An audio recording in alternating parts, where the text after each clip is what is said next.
sét hin khu a dinga kana lung sét lung de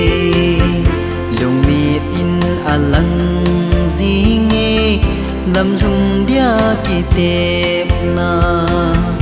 in la lung gel bang nga lung zo lo lung sin na gen thi ke din anai ngày nắng pul ka do hi golin ke ngày bang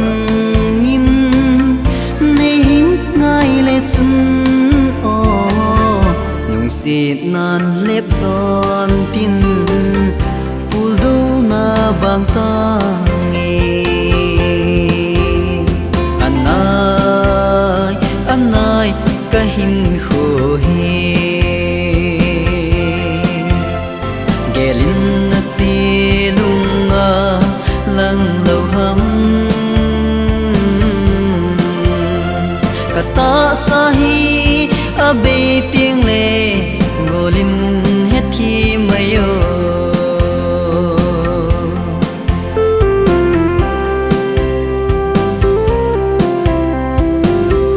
na dinga lin zo lo ke bang ding na hi ta zong le cầm singa ki mai tua le la pha hi lo hum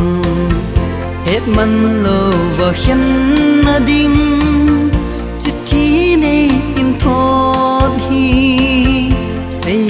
se zin lung dei ipi ham kal hin lal na ne lo gen thei zi a golin nei khian hin te na gelin lung si nan wang hau le vai a hin po anai ka hin kho hi gelin na se lunga lang lo ham kata sahi abe tiếng le golin het thi mayo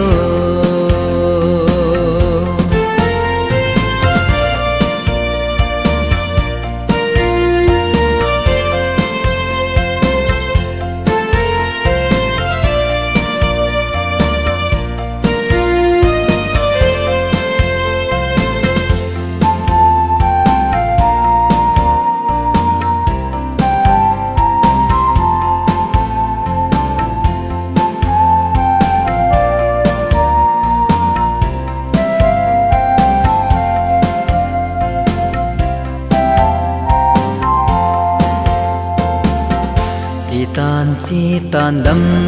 selin chi tan lung si chu lo am giang phat na ni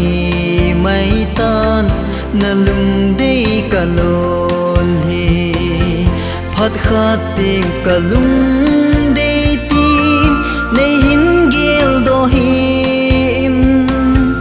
lol hi long khana ti khanati mildin hak sa zong ne hin mil mai tangina gen the kin ka thona aha sai lung di